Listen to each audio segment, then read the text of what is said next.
This is New York. We don't back down. We fight back. The Empire State's governor has strong words towards justices for their ruling on a century-old gun law as fences go up around the Supreme Court ahead of more anticipated rulings. Good evening. Thanks for being here tonight. I'm Lauren Maloney.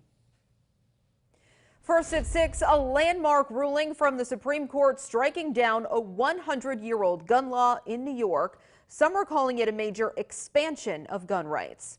The New York law required people who wanted a license to carry a concealed handgun in public to demonstrate a particular need or proper cause. The Supreme Court ruled 6-3, with Justice Clarence Thomas writing the majority opinion.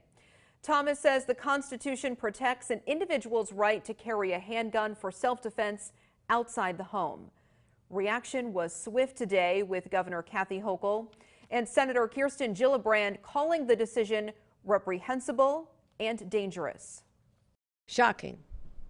Absolutely shocking that they have taken away our right to have reasonable restrictions. We can have restrictions on speech. You can't yell fire in a crowded theater. But somehow there's no restrictions allowed on the Second Amendment. It is not just irresponsible, but it's downright dangerous.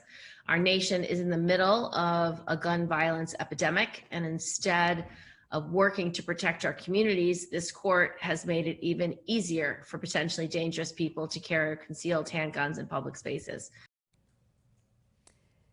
The case against the law was brought by the New York State Rifle and Pistol Association and by 2 upstate New York men. Gun rights advocates and those for gun control have a lot to say about this ruling. Local 22's Sam Israel reports now from Plattsburgh. In Plattsburgh, the Supreme Court's decision overturning New York's gun law was welcome news. I think it's great news for a lot of people that want to be able to, protect themselves on a daily basis, regardless of where they are, or without special reasoning from, New York State legislation. It's a very good thing. I mean, it shouldn't have been restricted in the first place. The Second Amendment, all they did was upheld the Second Amendment of the Constitution. Andrew Makis, a gun sales manager in Plattsburgh, agrees with background checks, but he believes people should have the right to carry in public spaces and pointed to the Second Amendment. I agree with in possessing the firearm and getting the firearm legally. I do agree with those laws, but for me, owning and possessing a firearm, I want to do everything that I can to protect my friends and my family. The New York law dated back to 1913. It was designed to limit the amount of guns on the street. It required those who would wish to carry guns in public spaces to show proper cause, a special need different from ordinary citizens. But justices pointed to the history of the Second Amendment, which they say presumes the right to bear and carry arms. They say this supersedes proper cause.